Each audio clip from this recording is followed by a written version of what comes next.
Gentlemen, over the past few weeks, a series of unfortunate events surrounding the ruling party, the United Democratic Alliance, happened and culminated into a purported removal of my person as the Secretary General of the ruling party, a position I have held and diligently rendered my services. While my claimed removal was controversial, unfair, tantamount to an internal coup within the party, and naturally required my immediate reaction and resistance, I instead, after reflection and consultation, chose to retreat and have a moment of deep introspection before I would come back with a more thought-out position that is sober and devoid of emotion, bitterness, and vendetta.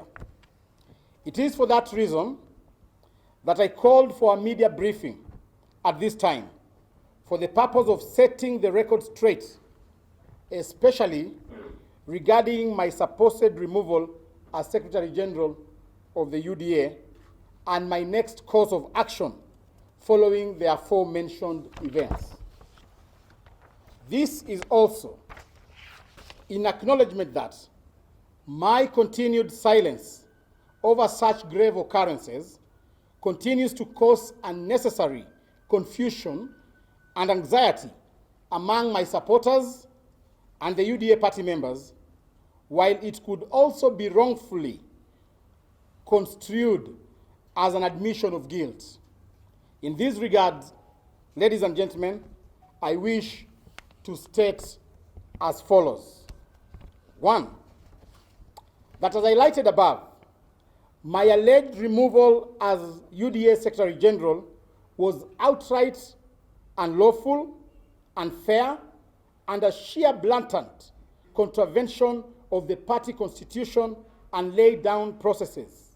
Sadly, this coup was plotted and executed by senior party officials who are otherwise expected to protect and uphold the same constitution. Neither were any charges preferred against me in public or private to warrant and justify my removal, nor was I given an opportunity to defend myself as required by law and the rules of natural justice.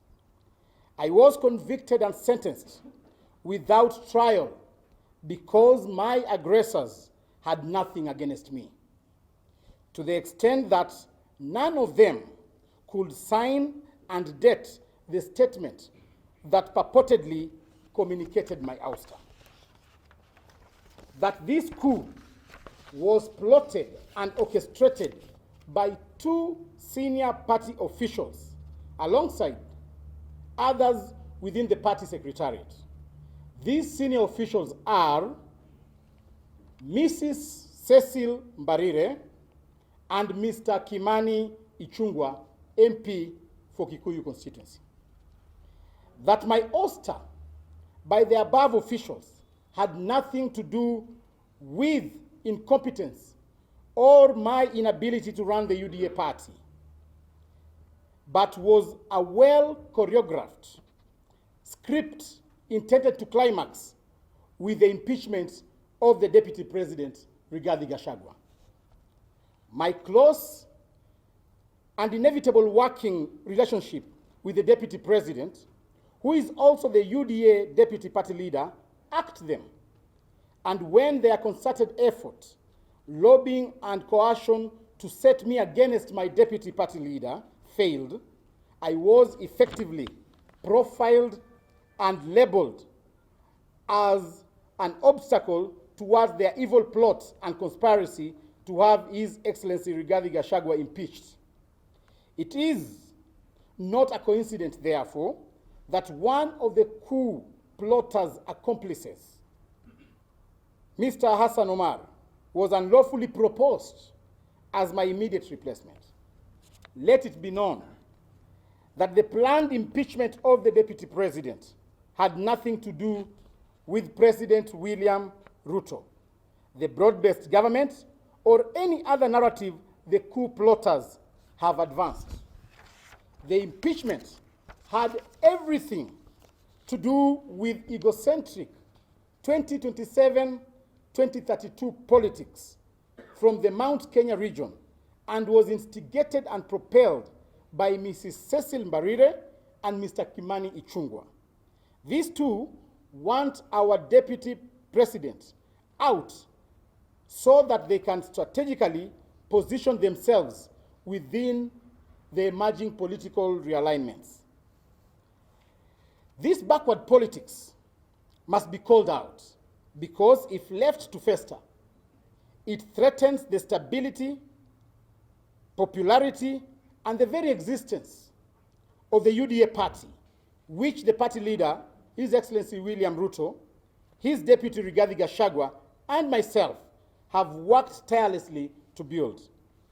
That this, I want you to hear, that this is just one of the 18 evidence-backed accusations I have against Mrs. Cecil Mbarire and Mr. Kimani Ichung'wah. The two are aware of this, are afraid, and it is the reason they had to hurriedly, illegally, and unceremoniously purport to have me removed from office. Ladies and gentlemen, I will be disclosing the other 17 issues against them in due course, including and not limited to documentary evidence of efforts by the two with their accomplices to defraud the party, as well as manufacturing minutes of non-existent party meetings and forging the signatures of the deputy president and myself in attempts to access the party's bank accounts. My next disclosure will also reveal attempts by the two coup plotters and their accomplices to intentionally and consistently run down and kill the UDA party through stalling of key party activities meant to popularize and expand UDA. In light of the above, and in appreciation and respect of established internal party organs responsible with handling such matters, I have forwarded a petition contesting my purported removal as Secretary General to the party's internal disputes resolution committee for adjudication and justice, and I confirm my availability for hearing and presentation of my case as and when required. This is also because some of the issues raised in my petition are very, very, very sensitive, with potential to harm the image of the UDA party if exposed to the public through an open court.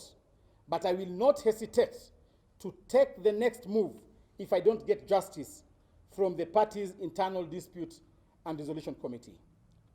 For the purpose of clarity, the matter before the political parties dispute tribunal, which I filed immediately after my supposed ouster, is for the sake of obtaining orders to stop the process of my replacement by the UDA party and the registrar of political parties until my substantive issues are fully heard and determined by the internal party organ responsible for disputes, that is IDRC. While I am pursuing this process, and to ensure non-interference with the proceedings, I am demanding, therefore, that Mrs. Cecil Mbarire and Mr. Kimani Ichung'wah step aside as UDA party officials because their actions and intentions clearly portray them as having ill motive against the UDA party they purportedly serve and might interfere with this matter. I make the assurance that by the time I am done presenting all the remaining 17 issues before the IDRC, Mrs. Cecil Mbarire and Mr. Ichung'wah and their accomplices, who shall be known soon, will have no moral or political standing to hold any position, whether at the party or in public service.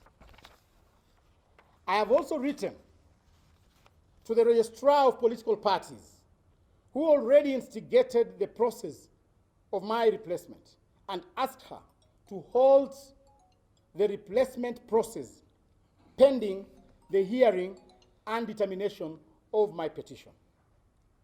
This matter also attracted the attention of the UDA members who are here with me today, who I am informed also have written to the same registrar contesting my replacement. Thus, there are grounds for the registrar to stop the same under the Political Parties Act until this matter is dispensed within. The registrar of political parties also directed the UDA party to hold elections within 180 days, and for the avoidance of doubt. Therefore, I am announcing today that I will be seeking to retain the position of the Secretary General of UDA party when party elections are held, to get a direct mandate from party members so that a few early risers with ill motive will never again contemplate meeting secretly at 5 a.m. under heavy security to demean a ruling party by illegally removing a serving and deserving Secretary General.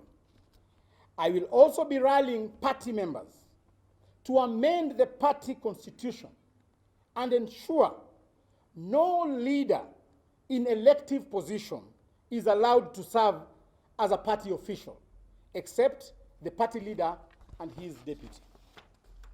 These will cushion the party from being misused as a tool to settle selfish, personal, and regional political scores, as is happening currently. While at this, I wish to offer my voluntary advice to my good friend, the truthful man, the Deputy President and the Deputy Party Leader of UDA, His Excellency DP Gachagua, that he should not be deceived into letting down his guard regarding the issue of his impeachment. I am putting it to him that the coup plotters are not yet done. Free advice. If he wants to go and sleep, let him go and sleep. But the coup plotters are just on sleep mode. They are yet to be activated. As I conclude, may I state that my interest in all this is purely the pursuit of justice, and to clear my name from possible speculations regarding my legal removal. I have served diligently and obediently as Secretary General for the UDA party since I assumed office, popularized the party across the country, and grew the party by more than 3 million new members. I cannot, therefore, exit because of an illegal decision made by a handful of malicious party officials who are scared of my achievements at the party. I assure the 3 million plus members who I convinced to join the UDA party that I will not abandon them. Where they will be is where I will be. Penye wataenda, ndio mimi nitaenda. Eh? Siwezi fukuzwa peke yangu.